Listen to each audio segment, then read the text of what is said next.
은 한번 기온을 끌어올린 이후로부터 계절은 급속하게 변하고 있습니다. 또 5월은 1년 중 가장 바쁜 달이 아닌가 그렇게 생각합니다. 특별히 가정의 달인데 여러분 가정에 하나님의 행복이 가득하기를 축원합니다. 오늘 창세기 17장인데 아브라함은 좀 파도를 타고 있다 이런 느낌을 받습니다. 성장을 보여주기도 하다가 때로는 또 실망스러운 대행을 거듭하고 있는 것이 아브라함 스토리입니다. 그리고 아브라함은 이제 나이가 점점 들어서 오늘 성경에 보니까 마침내 99세가 되었다 그렇게 얘기하는데 99세를 요즘 이제 보면 백수다 그렇게 얘기를 하더라고요. 백수. 근데 백수가 이 백자가 100백자가 아니고요. 100에서 1을 뺀 100이랍니다. 그래서 이 100백자의 첫 번째 핵인 날 1을 하나 1을 빼면 뭡니까? 100이 되죠. 그죠? 그래서 99세를 흰백자의 백수, 또 100세는 100백자의 백수 이렇게 하는데 이 말은 일본 말이라고 합니다. 일본식의 말이라고 합니다. 그리고 이런 말이 좀 족보가 없는 말이라고 합니다. 왜냐하면 과거에는 99세를 산다는 건 생각을 못했기 때문에 이런 말 자체가 아예 없었다는 거죠. 없었는데 최근에 고령화가 되고 이러니까 이제 이런 조어라 하죠, 그죠? 이렇게 만든 말을 조어라 하는데 이런 말이 생겼다고 합니다. 어쨌든 아브라함은 백수가 되었습니다. 근데 이제 창세기 12장을 보면 아브라함의 나이가 75세였고요. 15장에 가게 되면 가나안 땅에 온 지 10년이 지난 즈음에라고 하는 걸 봐서는 최소한 한 85세 정도가 된 걸로 보여집니다. 그리고 오늘 본문은 99세가 되었습니다. 12장, 15장, 17장은 공통점이 뭐냐면 하나님이 아브라함과 언약을 맺었던 장을 이야기를 합니다. 17장에 들어오면 변화가 굉장히 많이 일어나는데 첫 번째 이름이 바뀝니다. 하나님의 이름이 성경 한번 볼까요? 창세기 17장 1절 아브라함이 99세 때에 뭐라고 합니까? 아브라함이 99세 때에 여호와께서라고 하는데 같은 전란에 이름이 바뀝니다. 여호와께서 아브라함에게 나타나서 그에게 이르시되 나는 전능한 하나님이라 이렇게 말합니다. 자기 이름을 엘샤다이라고 이렇게 말합니다. 그래서 16장에도 보면 하나님의 이름은 여호와로 계속 나오는데 17장에 오게 되면 하나님의 이름이 갑자기 엘사다이로 바뀝니다. 그래서 17장 전체에서 하나님의 이름은 여호와가 나오는 게 아니라 자기를 엘사다이라고 계속 얘기합니다. 자, 그런데 문제는 18장으로 가볼까요? 18장 1절 18장 1절에 가니까 또 이름이 다시 어떻게 됩니까? 여호와께서로 바뀝니다. 그러니까 하나님은 일관되게 자신을 여호와라고 이야기하시다가 17장에 와서는 17장에서만큼은 자기 이름을 뭐라고 이야기하고 있다고요? 엘샤다이 이렇게 이야기합니다. 전능한 하나님이다 이렇게 번역되었는데 이 엘샤다이라는 이름은 성경 전체에서 많이 나오지 한 8번밖에 안 나옵니다. 근데 이 엘샤다이라는 이름이 사용될 때 주로 불임이나 출산과 관련해서 하나님이 자신의 능력을 드러낼 때 이름을 엘샤다이 이렇게 언급하고 있음을 봅니다. 하나님은 갑자기 자신의 이름을 여호와가 아니라 갑자기 자기 이름을 엘샤다이 태를 열고 자녀를 태어나게 하시는 그런 능력의 하나님 이런 식으로 자기 이름을 사용하고 있고 뿐만 아니라 아브라함의 이름도 아브라함으로 사라의 이름을 사라로 바꾸는 걸 볼 수 있습니다. 여러분 이름을 왜 갑자기 바꿉니까? 심지어 하나님도 다른 이름을 쓰고 있잖아요. 그것은 이 언약의 두 당사자의 언약 비준을 위한 필수적인 확인 절차의 과정입니다. 그리고 17장에 가장 빈번하게 등장하는 단어가 바로 이 언약인데 이 언약에 이어서 할례가 등장하는데 이 할례도 언약의 정표입니다. 결혼하고 결혼 반지 교환하는 거 똑같은 겁니다. 근데 이제 독특한 것은 이름도 바뀌고 또 언약의 정표도 있는데 언약의 조건, 특약 하나를 주님이 이야기하는데 너는 내 앞에서 완전하게 행하라 이렇게 얘기합니다.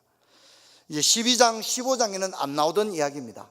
12장, 15장에는 이런 언약 비준을 위한 구체적인 내용이 없었는데 17장은 굉장히 구체적이고 또 지금까지의 12장, 15장의 언약은 하나님과 아브라함만 맺었어요. 그런데 17장에 오게 되면 어떻게 됩니까? 언약을 확대합니다. 그래서 언약을 아브라함, 사레, 심지어 뭡니까? 이스마엘, 심지어 뭡니까? 그 집에 거하는 모든 남자들에게까지 이 언약의 대상을 확대하고 있는 것을 볼 수 있습니다. 창세기 독자들이 아브라함이 100세에 이삭을 낳았다는 이야기를 이미 잘 알고 있기 때문에 99세쯤에 하나님께서 이름도 바꾸고 언약을 체결하는 이 장면은 어쩌면 예상 가능한 좀 자연스러운 그런 흐름으로 생각할 수 있습니다. 그러나 12장, 15장, 17장으로 이어지는 이 언약은 한 번도 바뀐 적은 없습니다. 언약의 어떤 기본적인 틀은 그대로 유지하고 있습니다. 언약이 변경되었거나 언약의 조건이 바뀐 게 아닙니다. 다만 17장에 오게 되면 지금까지와는 다른 그런 이야기가 나오는데, 이삭을 주시기 전에 언약을 재확인하면서 언약의 당사자인 아브라함은 물론이고 사라에게까지 언약 체결과 관련하여 정표와 언약 이행의 의무를 요구하고 있습니다. 지금까지의 언약을 보면 주로 이렇습니다. 하나님은 일방적으로 말씀하시고 아브라함은 그냥 듣기만 합니다. 내가 너로 복의 근원이 되겠다, 너를 축복하는 자를 축복하고 저주한 자에게 저주하겠다, 아브라함 하늘의 별을 봐라, 네 자손이 이와 같을 거다. 심지어 아브라함은요, 하나님이 그렇게 말하는데 아브라함은 아무 말 없이 그냥 듣기만 하기도 합니다. 굉장히 지금까지 12장, 15장의 언약의 과정은 어쩌면 하나님 편에서 일방적으로 좀 이야기한다는 느낌을 지울 수가 없거든요. 하지만 17장의 상황은 아주 다릅니다. 구체적으로 이름도 확인하고, 우리가 이름 확인하기 위해서 주민증이나 여권을 확인하듯이 이름을 확인하고, 또 언약을 구체적인 정표도 있고 언약의 내용을 아주 분명히 하는 걸 볼 수 있습니다. 자, 우리가 성경을 한번 보도록 합시다. 17장 1절 우리 같이 한번 읽어볼까요? 아브라함이 99세 때 여호와께서 아브라함에게 나타나서 그에게 이르시되 나는 전능한 하나님이라, 너는 내 앞에서 행하여 완전하라. 아브라함은 이스마엘을 낳은 지 13년이 지났습니다. 그리고 그의 나이는 99세가 되었습니다. 그의 아내는 90세가 되었습니다. 근데 하나님이 다짜고짜 그에게 나타나서 자신의 명함 하나를 새로 꺼내시는데, 그동안 아브라함이 가지고 있던 명함이 아니었습니다. 아브라함이 가지고 있던 하나님의 명함은 여호와라고 새겨져 있었는데, 하나님은 새로운 명함을 가져와서 아브라함에게 주는데 거기는 엘샤다이라고 하는 이름이 적혀 있었습니다. 그리고 하나님은 아브라함의 명함도 새겨왔습니다. 이건 네 명함이다 하고 주는데 보니까 이름이 아브라함이 아니라 아브라함으로 적혀 있습니다. 아이고, 하나님, 내 명함에 이름이 오타가 난 것 같습니다. 아니다, 오늘부터는 네 이름이 아브라함이 아니라 아브라함이 될 것이다. 그렇게 이야기를 하고 있습니다. 그런데 이 아브라함의 이름의 뜻은 여러 자식의 아버지인데, 아브라함은 여러 민족의 아버지입니다. 그러니까 아브라함이라는 이름은 언약을 좀 더 확대하고 명확히 하는 그런 의미를 가지고 있는 거죠. 사레가 사라로 바뀌는 것도 마찬가지입니다. 이 엘사다이 하나님은 언약의 당사자인 아브라함에게 언약의 세부 조항 하나를 언급하는데, 이런 언급이 처음 등장합니다. 지금까지는 그냥 일방적인 하나님의 비전의 선포였다면, 여기서는 아브라함에게 뭔가를 요구합니다. 한 번도 아브라함에게 요구한 적이 없거든요. 하나님이 비전만 선포했지 요구한 적은 없는데, 여기서는 하나님이 아브라함에게 요구합니다. 너는 내 앞에서 행하여 완전하라. 이렇게 요구하는, 이 말은 윤리적이고 도덕적인 요구입니다. 완전하라는 말은 흠이 없게라는 뜻을 가지고 있습니다. 흠이 없다는 표현은 구약에서 제사의 제물을 드릴 때 언제나 사용했던 표현이죠. 즉 아브라함이 하나님께 나올 때마다 너는 예배 드리기에 합당한 사람으로 내게 나와야 한다. 너는 언제나 나를 만나기에 적합한 영적 상태를 유지해야 된다. 네가 행하여 완전하라, 내 앞에서 행하여 완전하라 하는 것은 그런 뜻을 가지고 있습니다. 사람이 전능하신 하나님 앞에 어떻게 완전할 수 있겠습니까? 다만 예배 드리기에 합당한 흠없는 제물과 같은 그런 자신으로 준비시키라고 말합니다. 하나님이 모세를 부를 때도 마찬가지입니다. 모세에게 네가 민족을 이끌고 나가라 이런 미션만 준 게 아니라 모세에게 뭐라 합니까? 네 발에서 신을 벗어라. 네가 선 곳은 거룩한 곳이다. 내가 거룩하니 너희도 거룩하라. 윤리적인 요구를 하고 있는 겁니다. 물론 모세가 윤리적이기 때문에 구원받은 건 아닙니다. 구원받고 난 이후에 하나님은 분명히 윤리적인 요구를 합니다. 우리에게도 마찬가지입니다. 우리에게도 땅끝까지 복음을 전하라. 제자들에게 그렇게 말한 다음에 뭐라고 합니까? 너희는 세상의 빛이요 소금이다. 너희는 비둘기같이 순결하고 뱀처럼 지혜롭고 비둘기처럼 순결해라. 그렇게 요구하고 있는 겁니다. 그러므로 우리는 창세기 17장을 통해서 하나님께서는 아브라함에게 아들 하나 주시는 소원 들어주는 차원의 하나님이 아닙니다. 하나님은 그런 1차원적이고 평면적인 것을 뛰어넘어서 하나님은 아브라함에게 아들을 줄 뿐만 아니라 아브라함을 복의 근원으로 삼기를 원하고 있다는 겁니다. 복의 근원으로서의 면모를 갖추기를 원합니다. 육군 사관학교에 가면 대한민국의 장교를 양성하잖아요. 그러다 보니까 군사에 대해서만 공부하는 게 아닙니다. 대한민국 장교로서의 어떤 품위, 이것을 위해서 굉장히 많은 걸 배운다 하더라고요. 가령 골프도 배우고요, 사교춤 이런 것들도 가르치고. 그래도 명색이 한 나라의 장교니까 가장 기본적인 초급 장교를 양성하는 곳이잖아요. 그렇기 때문에 대한민국 장교로서의 걸맞는 총 쏘고 이런 것만 배우는 게 아니라는 겁니다.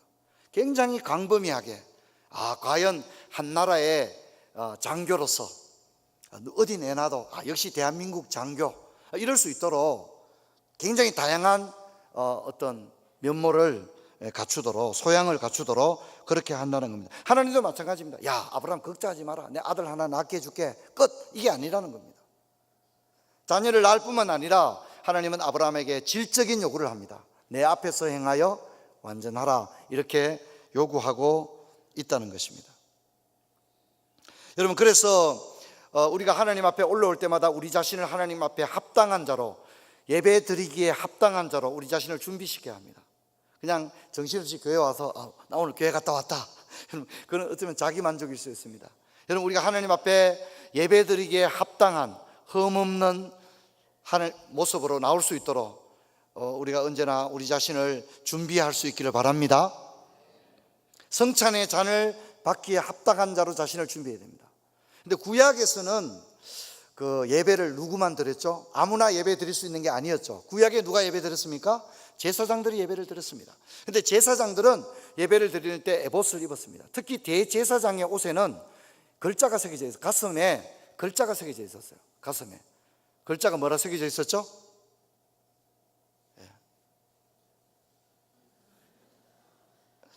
이건 주일학교 아이들도 다 아는 문제입니다. 여호와께 성결, 여호와께 성결이라고 가슴에 새겨져 있었습니다. 그러므로 우리가 단순히 나 교회 갔다 왔다, 이게 아니라 하나님 앞에 예배드리기에 합당한 자로 우리를 세우는 것, 이것이 너무나도 중요하다는 걸 잊어버리면 안 됩니다. 이 언약을 조금 단순화시켜보면 아주 간단합니다. 아브라함에게는 아들이 필요하고요, 하나님은 아브라함을 복의 근원으로 삼고자 하는데 천하 만민이 너로 인해 복을 받게 될 것이다, 이겁니다. 아브라함은 아들이 있으면 되지만 하나님은 조금 복잡해 보입니다. 그리고 하나님은 계획이 많아 보입니다. 이것저것을 요구합니다. 완전하라고 합니다.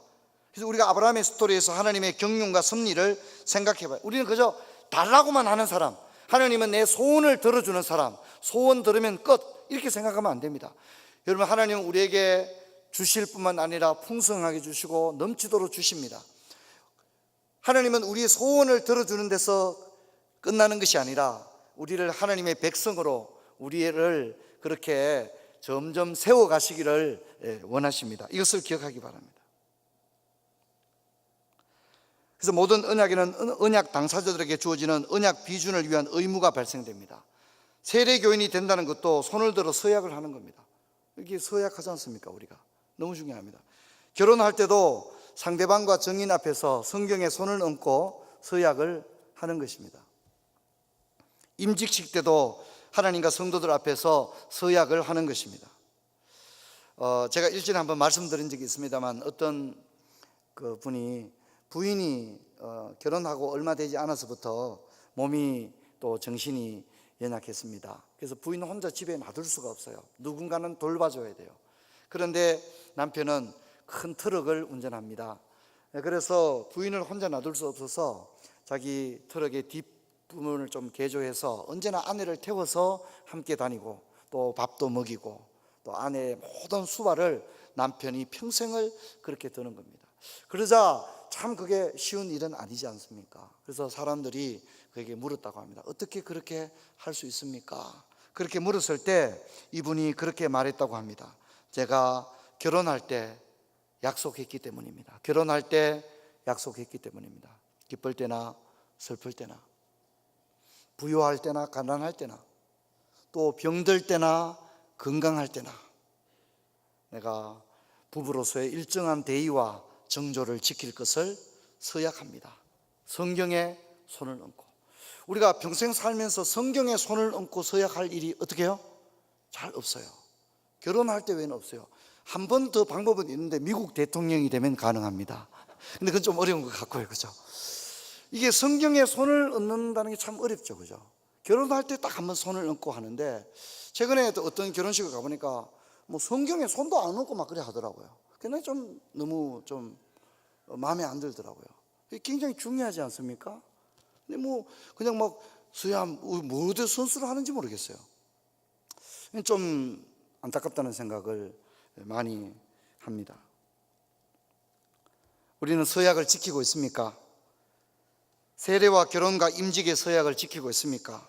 상황을 탓하고 남을 탓하기 전에 하나님 앞에 한 서약을 지켜야 하는 것입니다. 5월은 특히 그런 달입니다. 부모로서 자식으로서 서로에게 주어진 책임을 다해야 됩니다. 우리가 부모님들에게 우리는 공경을 다해야 됩니다. 부모님이 낳아주지 않았다면 우리가 어떻게 있겠습니까? 진짜 우리 부모님 나한테 해준 게 없는데, 그런 말 자체가 성립이 안 돼. 어떻게 해준 게 없습니까? 우리의 모든 것은 부모님이 안 계셨다면 우리가 어떻게 있을 수 있겠습니까? 그런데 부모님을 5월달 가정의 달에 부모님을 좀 섬기고 이렇게 하는 것을 막 인상을 쓰고 막 이래서 못하고 저렇게 못하고 기분이 안 내켜요. 이건 진짜 잘못된 것입니다. 여러분, 진짜 이건 너무나도 잘못된 태도입니다. 여러분, 부모에게 공경을 다하시기를 바랍니다. 기쁨으로 하시길 바랍니다. 하나님이 여러분의 태도를 보고 있습니다. 제가 특히 창세기 강의하면서 그 얘기 많이 했죠. 하나님은 가정에서 일어나는 일들을 매우 중요하게 바라보고 계시다고 제가 분명히 말씀을 드렸습니다. 교회 와서는 대표기도 실컷 잘해놓고 40일 새벽기도는 그렇게 잘하면서 자기 낳아준 부모님에게 막 함부로 말하고 짜증내고, 여러분, 그러면 신앙이 무슨 필요 있습니까? 우리가 뭐 하는 사람입니까? 여러분, 이것은 도무지 있을 수 없는 일입니다. 잘하지는 못한다 할지라도 그것은 우리가 마땅히 해야 될 일인 줄로 믿습니다. 그러므로 우리가 기쁨을 다하여 공경하십시오. 또 부모님은 영원히 우리를 기다려주지 않습니다. 그분들은 얼마 계시지 않아서 우리를 떠납니다. 그래서 우리 입장에, 자식들 입장에서 본다면 부모님이 살아 계신 것 자체가 사실 우리한테는 너무 고맙고 감사한 일이 아닐 수 없습니다. 그래서 여러분, 기쁨으로 잘 감당하는 여러분이 되기를 바랍니다. 자녀들도 소중히 여겨야 합니다. 자녀들을 사랑하고 아끼십시오. 자녀들은 하나님의 큰 선물입니다. 근데 자녀들을 짐스럽게 여기고 귀찮게 생각하고, 물론 우리 아이들을 기르는 일이 얼마나 어렵습니까? 참 안타까운 일은 오늘 어린이날 아침에도 사고가 났더라고요. 어느 한 가정이 목숨을 끊었어요. 아이는 4살, 2살밖에 안 되는데 일가족이 차 안에서 죽었어요. 너무 마음이 아파요. 너무 마음이 아파요. 정말 저는 우리나라에 그는 희망도, 뭐 제가 정치 얘기 잘 안 합니다만 저는 막 큰 거 안 바랍니다. 진짜 우리나라가 그저 자식들 편하게 키우고 그저 우리끼리 서로 사랑하면서 인간적으로 살아갈 수 있는 그런 나라면 좋겠습니다. 축구도 좀 잘하고요, 그죠? 그러면 저는 될 것 같아요. 진짜 뭐 꼭 1등 해야 되고 그게 아닙니다. 이렇게 살기 힘들었어요. 어떻게 하겠습니까? 제가 바라는 그겁니다. 진짜 잘하는 게 뭐냐? 진짜 뭐가 잘하는 거죠? 전 세계에서 자살률이 가장 높은데 뭐가 잘하고 있는 겁니까, 지금? 여러분, 하루에 50명 가까이가 자살하지 않습니까, 지금 우리나라가? 상상할 수 없는 자살률을, 인류 역사에서 최고의 자살률을 가지고 있습니다. 지금 우리나라입니다. IMF에서는 대한민국을 국가 전체가 비정상적인 사회라고 IMF가 그렇게 말합니다. 어디서 손을 댈 수 아예 없을 정도라고 그렇게 얘기했습니다. 저는 제가 바라는 것은 우리가 큰 욕심이 아니라 사람이 사람답게 살 수 있으면 저는 된다고 생각합니다. 아이들 키우고 부모 공경하고 또 누구든지 일할 기회가 있어서 땀 흘리고 일하면 일한 만큼 누리고 살아갈 수 있는 그런 나라, 그런 생각을 해보게 되어집니다. 하나님은 복만 주시는 분이 아닙니다. 기도 제목만 들어주고 끝내는 분이 아닙니다. 복을 주시고 복받기에 합당한 모습으로 세워지기를 원합니다. 그래서 아브라함에게 네가 내년 이맘때에 아들을 낳을 것이다. 그런데 너는 내 앞에서 행하여 완전하라, 이렇게 요구하는 겁니다. 그러므로 우리도 하나님 앞에 나갈 때 언제나 우리 자신이 하나님 앞에 완전하지는 못하고 늘 부족하지만 그래도 당당해서는 안 됩니다. 뭐 별거 있느냐고, 사람 다 똑같은 거 아니냐고, 요즘 교회 다 똑같은 거 아니냐고, 여러분 그렇게 생각하면 안 됩니다. 세상은 변한다 할지라도 나는 하나님 앞에 내 자신을 세우기에 힘쓰는 여러분이 되어야 합니다. 여러분 우리가 17장 10절 같이 한번 읽어봅시다. 17장 10절, 너희 중 남자는 다 할례를 받으라. 이것이 나와 너희와 너희 자손 사이에 지킬 내 언약이니라. 여기서 이제 남성들이 할례를 받는 것은 대표성의 원리입니다. 할례는 구별을 말합니다. 또 거룩과 성결을 의미합니다. 그런데 저는 이 생각을 해봅니다. 하나님께서 이 할례를 행하지 않으면 백성 중에 끊어지고 언약을 배반하는 것이 됩니다. 언약을 배반하게 되는데 대부분의 언약은 종이에 씁니다. 그렇죠? 계약서 쓰고 도장 찍습니다. 그런데 이 언약은 어디다 썼다고 말하죠?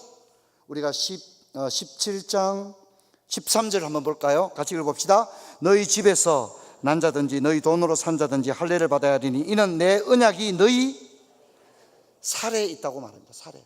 보통 언약은 계약서를 이렇게 쓰잖아요.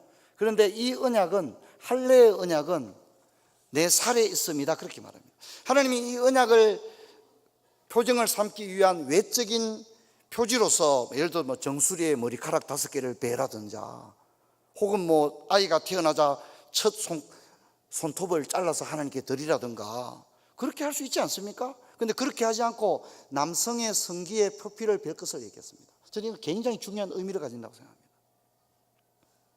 하나님께 약속을 종이에 쓴 게 아니라 우리 살에 있다고 말하고, 그것도 우리 몸의 많은 지체들 가운데 남성의 성기에 표피를 베는 것을 언약의 징표로 삼았다고 하는 것은 많은 의미를 가지고 있습니다.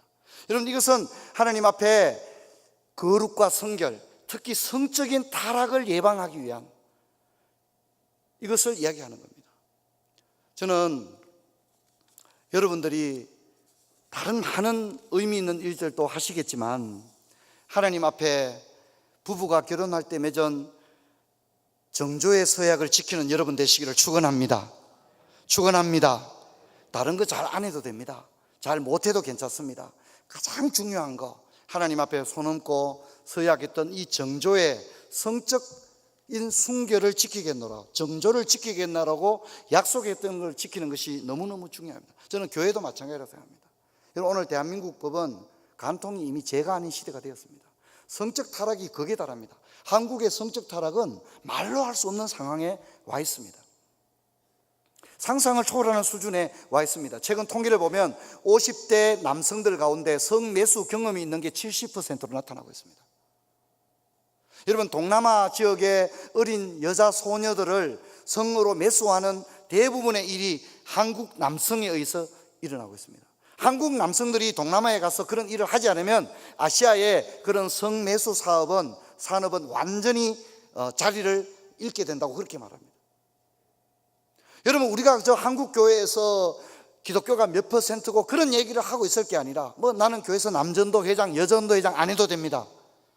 저는 우리가 뭘 많이 하고 그래서 하나님이 기뻐하는 게 아니라 우리가 마땅히 해야 할 일을 해야 될 줄 믿습니다. 마땅히 지켜야 될 것을 지켜야 될 줄로 믿습니다. 여러분 그것이 가장 중요한 일입니다. 공장을 12개 지어도 중요한 게 아닙니다. 정말 중요한 것은 우리가 지켜야 되는 것. 교회도 마찬가지입니다. 교회 안에도 그런 게 한번 흘러들으면 안 됩니다. 교회가 몇천 명 모이면 뭐합니까? 시설이 좋으면 뭐합니까? 음악이 좋으면 뭐합니까? 그거 필요 없습니다. 그렇게 안 해도 됩니다. 여러분 우리는 하나님 앞에서 마땅히 행할 일과 마땅히 지킬 것을 감당해 나가는 저와 여러분 되기를 축원합니다. 축원합니다. 난 우리 푸른 조정교회가 그런 교회가 됐으면 좋겠습니다. 어떤 분은 우리 교회가 뭐 오후 예배가 없다, 오후 예배 한 번 더 드리면 우리가 나아집니까? 제가 물어봅시다. 그럼 오후 예배도 드리고 저녁 예배도 드리죠. 예배를 더 많이 드리면 우리가 진짜 거룩해집니까? 저는 그렇게 생각하지 않습니다. 여러분, 우리가 주일에 예배를 드리는 그 자체가 중요합니다. 그리고 우리가 마땅히 행할 것을 행하는, 저는 적어도 우리 교회가 그런 교회 되기를 축원합니다. 축원합니다. 그런 교회가 되십시다. 그런 가정, 그런 교회가 정말 중요합니다. 근데 오늘 교회 안에 죄가 들어옵니다. 교회 안에 세속적인 일들, 인본주의적인 일들이 교회 안에 막 들어옵니다. 저는 안 그랬으면 좋겠습니다. 여러분, 교회 올 때는 한 명의 예배자로 올 수 있기를 축원합니다. 축원합니다. 교회 올 때 회사 뭐 이런 거 다 띄세요. 이거 뭐 필요 있습니까? 교회 올 때 뭐 삼성 직원으로 오는 게 아니잖아요. 교회 올 때 여러분 가방 안에 카다로그 이런 거 있으면 안 됩니다. 예배 드리러 온 거죠. 단지 예배 드리면 됩니다. 나는 교회는 그저 교회이면 족하겠습니다. 저는 우리 교회가 뭐 더 나은 교회가 앞으로 되는 것이 아니라 그저 교회는 그저 교회이면 되는 거예요. 할렐루야. 나는 그러기를 바랍니다. 뭘 뭐 깜짝 놀라고 나 다른 교회는 생각지도 못한 걸 뭘 하고, 저는 그걸 바라지 않습니다. 그저 교회는 교회가 되어주는 거. 저는 제 자신을 생각할 때도 그런 생각합니다. 사실 목사들도 문제예요, 문제. 목사들이 너무 막 어떤 서타 의식을 가지고 막 유명해지고 그거 안 됩니다. 사실 목사님들은 동네 세탁소 아저씨나 다를 바가 없어요. 동네 목사님이에요, 그냥. 여러분, 동네에 참 인정 많고 정직하고 성실한 세탁소 아저씨가 계시고, 정말 진짜 정성을 다해 음식을 만들고 언제나 웃고 그런 중국집 아저씨가 계시고, 그러면 참 좋지 않습니까? 그런 것처럼 동네에 참 그저 성경밖에 모르고 성도들 위해서 기도하는 그런 동네 목사님이 있으면 그게 족한 거예요. 근데 우리는 어떻습니까? 지금 마음들이 높아집니다. 목사님들대로 마음이 높아지고, 교회들도 우리 교회 몇 명 모인다. 여러분, 진짜 이제 우리가 이런 걸 내려놔야 됩니다. 여러분, 우리는 하나님 앞에서 그저 묵묵히 본분을 따라 행하는 저와 여러분 되기를 축원합니다. 본분을 따라 행하며 우리가 연약하지만 한 길을 걸어갈 수 있는 그런 교회, 그런 사람. 저는 우리 푸른 초장교회가 정말 그런 교회가 됐으면 좋겠어요. 세상에서도 머리가 막 복잡한데 교회까지 와서도 머리가 막 복잡한 거야. 막 머리 터질 것 같은 거야. 세상에서도 김 과장님 신경 쓰고 박 과장 신경 쓰고 막 그랬는데 교회까지 와서 김 집사 신경 쓰고 박 집사 신경 쓰고 이러면 머리가 터지지 않습니까? 여러분, 한번 다 제발 편안하게 신앙생활 하도록 그냥 놔두세요. 성도들 괴롭히지 마세요. 저도 우리 성도들 괴롭히시고 마음 없어요. 신앙생활하도 마음 편하게 해야 안 됩니까? 아멘. 교회까지 와서도 막 신경이 쓰이고 막 남이 내게 뭐라고 말하는지가 신경 쓰이고 말이죠. 막 이러면 어떻게 신앙생활 하겠습니까? 저는 교회만큼은 내 집은 만민의 기도하는 집이다. 정말 세상에서는 힘들고 어렵다가도 주님 앞에 와서 하나님 아버지 이렇게 기도도 하고 또 1시간 예배를 드리면서 쉼을 얻고 돌아가는 그런 교회가 되기를 주의 이름으로 축원합니다.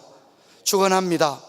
더 많이 잘 안 해도 됩니다. 이미 우리 성도님들 저는 잘하고 있다고 생각합니다. 더 많은 것들을 하기보다는 온전히 본분을 지킬 수 있는 그런 사람이 되어야 됩니다. 아브라함이 99세일 때 사라는 90세였습니다. 사라가 아들을 낳는다는 하나님의 말씀에 아브라함은 웃으면서 마음속으로 어떻게 이것이 가능하겠습니까? 13살 된 이 이스마엘이나 하나님 앞에 잘 자랐으면 좋겠습니다. 그렇게 말했을 때 그건 하나님의 방법이 아니었습니다. 하나님은 그렇게 역사하지 않습니다. 하나님은 본처를 통하여 이삭을 낳게 할 것이고 그 이삭과 언약을 맺을 것이다.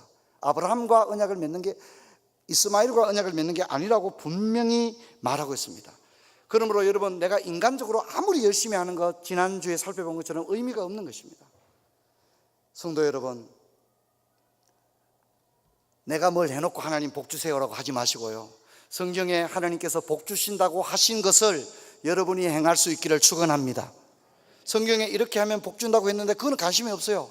내가 막 공장 막 지어놓고는 하나님 내 공장에 복을 달라고 하는 거예요. 그렇게 하면 안 됩니다. 하나님 무조건 복 주세요가 아니라 성경에는 우리가 마땅히 행할 것을 이미 이야기하고 있습니다. 여러분, 그것을 하면 이미 복을 준다고 언약을 맺었습니다. 여러분, 우리가 그렇게 하기를 바랍니다. 근데 여러분, 우리는 그렇게 하지 않고 뭡니까? 내 마음대로 합니다. 인간적인 열심, 인간적인 생각, 인간적인 판단 막 그렇게 해놓고는 또 기도도 합니다. 하나님 복 주세요. 복 달라는 거예요. 근데 하나님은 그렇게 안 합니다. 아브라함이 뭐라 합니까? 하나님, 이 이스마엘이나 복을 주세요. 그렇게 못하겠다. 이스마엘과는 내가 언약을 맺을 수 없다. 사라가 아들을 낳을 텐데 그 이름을 이삭이라 해라. 그리고 그렇게 태어날 이삭과 내가 언약을 맺을 것이라고 분명히 말하고 있는 것입니다. 하나님은 절대 인간적인 그런 방법을 용인하지 않는 겁니다. 사실 100세 아들을 낳는다는 것은 이성적으로 믿기 어려운 일이고 기적입니다. 아브라함은 이것을 믿지 못했습니다. 하지만 하나님은 그런 아브라함을 나무라지 않습니다. 우리 인생에도 믿기 어려운 기적이 일어납니다. 여전히 아브라함은 연약합니다. 그런 아브라함의 모습은 또한 우리의 모습입니다. 하지만 하나님은 아브라함을 버리지 않고 아브라함을 붙들고 계시고 아브라함을 통하여 일하고 계십니다. 저와 여러분에게도 하나님은 지금도 일하고 계신 줄 믿습니다. 내가 흔들릴 때도, 내가 믿음이 없을 때도 우리를 버리는 것이 아니라 여전히 우리를 붙들고 하나님께서는 신실하게 우리 가운데 일하는 겁니다. 우리가 베드로전서 5장 6절과 7절을 우리 같이 한번 읽어보도록 합니다. 그러므로 하나님의 능하신 손아래 겸손하라. 때가 되면 너희를 높이시리라. 너희 염려를 다 주께 맡기라. 이는 그가 너희를 돌보심이라.